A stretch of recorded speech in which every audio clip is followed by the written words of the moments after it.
Hi, big guy. Did you want to be in the video? Hmm? I want to be in the video. Yeah. Okay. Because I always do the videos without me. Good boy. Hey there. Sunday, February the 26th. Just wanted to provide a quick update from what we got done this weekend in the grow room. So let's take a look.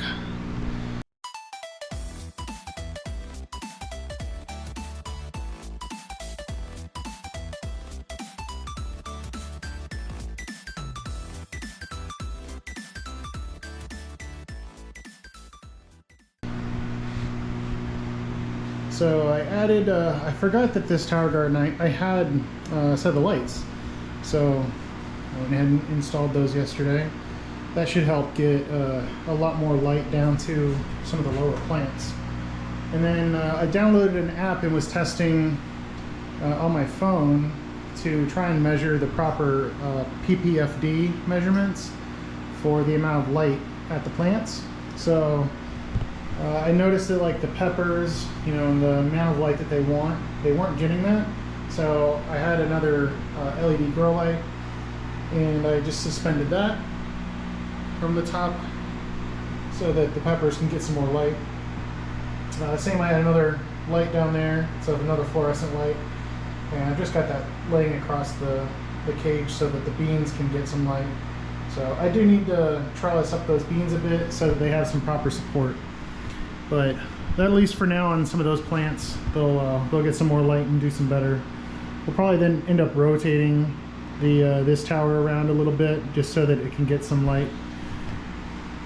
And then let's take a look. I did the same thing using the app to try to get the light measurements for these peppers, and I found that in the middle the light's stronger. So some of the plants that were a little bit more mature, I moved those to the middle, and then the younger, smaller plants, I moved them towards the outer edges. So we'll give that a couple days and see how it's doing. Still have been top watering this. I had to pH adjust the nutrient reservoir, so hopefully that'll be a little bit better, because some of the plants, I think their young leaves are starting to get better. I went through and kind of pruned off any of the baby leaves on here that were kind of dying. You know, they'll shed those anyway, so I went ahead and just did it myself. And then our other seedling starts, we seeded these last weekend, so on the 19th. So I moved some of these up. They were starting to come up and spread their leaves. So I moved them up here, put a whole bunch of you know, name tags on them, and still got the rest of them down here. You know, I cut them out so that I still I know like what everything is, but I've been putting name tags up here so at least I can identify the rows. So these ones are doing good. Everything is pretty much germinated. It's just taken a little bit longer on some of the plants to actually start getting up those leaves. These are Juliet tomatoes. Those are doing really well. So they've been getting some nutrient already. Again, I'm testing with the light app so that I can see how much light this fluorescent light is giving off. And up here, strawberries still doing good. Hitting those with hydrogen peroxide mixture as well, just to keep off some algae growth on them. And have been giving those nutrients. I put them up a little bit closer to the light. It looks like they want a little bit more light right now. So moved up closer so it'll be a little bit stronger. And then we'll probably end up moving some of these closer, depending on you know, how their performance is over the next couple days. But everything is looking good so far and happy with that. One thing I also started working on was getting the Mr. Cool mini split installed. So I got that unit up there. I did find I mounted our camera up there so I can monitor from the house. I'd gotten an Ethernet jack run, Ethernet port from the switch downstairs. So I've got a Wi-Fi access point in here because the Mylar and all the walls, it actually kind of shields it from the other access point I have downstairs in the garage. So got that set up. I'm working on getting the outside unit. I've got a couple supplies on order, but one thing I'm gonna do is I bought this last year. I never got to set it up, but Milwaukee Instruments, it's a digital controller, so I can test the pH. So, and this is the controller unit, but my plan is to have this set up, and then I can set the pH level that I want, so that I can dip a probe down into this reservoir, and then it will auto adjust once it sees the pH rising too much. It'll put in like a very, very small amount of pH down, and then it'll test it again in like 5 minutes, and then it'll do that in incremental cycles until the pH gets to the right balance. So that'll definitely help me out with making this a little bit more automatic. My intent is to get that outside so that in the larger reservoirs I can do the same thing. And then for the mini split, right now I've just got the piece coming through the wall, the copper condensation and coming out of here. So I'll bend this down, and then I'll run that down the wall downstairs to where I'm going to install the outdoor unit, the condenser. All right, that's it for the grow room. Let's go take a look at hoop house number 2. So as you can see, we have lights. Well, the lights were there before. I just had to power them with an extension cord. But what I finally got done was running the rest of all the outlets. So I had to pretty much run all the wire, but I had not finished connecting all of the receptacles. So I finally finished that today. I had to do this side over here. So I still need to, I got to put like 1 or 2 more lights over here, but I finished running all these receptacles. I know it's like overkill.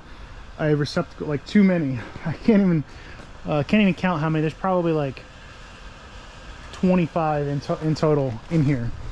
But I want to be done with power. I want to have extension cords everywhere. So, or power switches. This is a dedicated circuit of two boxes. So I've got 8 plugs, 8 receptacle plugs. That is for the pumps. So any pumps, air stones, anything like that, it'll all come from that. That's on its own circuit. Then I've pretty much got a north side and a south side circuit. So GFCI on all 3 circuits, but this is the south side.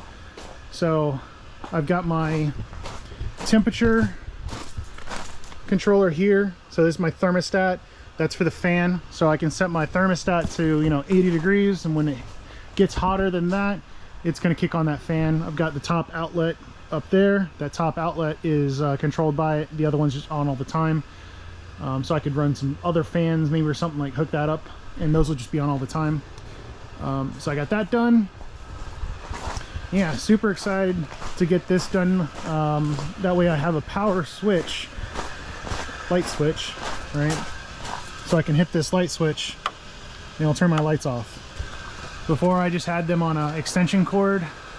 Wasn't the best. And then finally too, then I can plug this in, because I had to move that extension cord over here to my fan, my blower fan. So got this all cleaned up and done. I just got to put on the covers on all my outlets.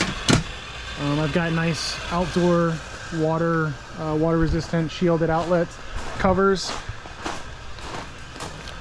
So I got a bunch of these I got to put on. But I am very excited that I got that done, because I got to get all this cleaned up. Hopefully next weekend, or sometime one of the evenings during the week now, I can try to get this cleaned up and then start pumping out that reservoir tank. The reservoir tank is filled with soap right now, just because I think it had Malibu coconut rum in it. It smelled amazing, but had to clean it out. I've just got to pump it out. It sat there all winter that way, so I've got to pump it out, then pressure wash it, and continue pumping it out so it's nice and clean. Then I can completely finish off that whole area so that it's completely covered and ready to go.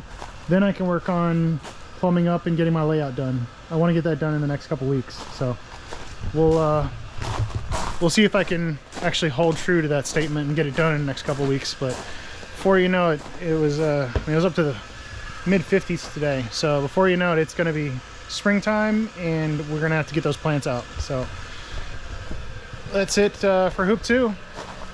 Let's see what Jill did inside. Okay, so we're gonna take a look and see what Jill did inside. Over to you. Hey, Rhea. So today I did a lot of stuff. So we've been making hot sauce, as you've seen, and like this year, not only do we have the peppers, but we also got our onions, garlic, and all our herbs and everything, so we can make our hot sauce, with all our ingredients from the farm. So I was like, well, maybe we'll add vinegar too. Maybe we'll make try our hand at making the actual vinegar too, so we can control that and use local Virginia wines to kind of experiment. These are, I made these today. Red wine. Yeah, I made a red and a white. These are just like cheapy wines that we had down in the cellar, but just trying them out. Just to try them out. You used like a mother or something? Yeah, I used this mother vinegar. There was a white one and a red one. I just got them off Amazon. Okay. And it's this whole jar, 8 ounces of the mother, 8 ounces of water, and then 16 ounces of wine. Interesting. How long does it take? It's like 6 to 12 weeks. And what do you have on the top? This is cheesecloth on the top, and if there's sulfites in the wine, they recommend putting like a teaspoon of hydrogen peroxide, H2O2, in there as well, to remove the sulfites. But yeah, there's just, I had 2 different types of cheesecloth available, so they're just different looking, and a rubber band around. So it's open on the top, but there's just cheesecloth over the top and the rubber band around.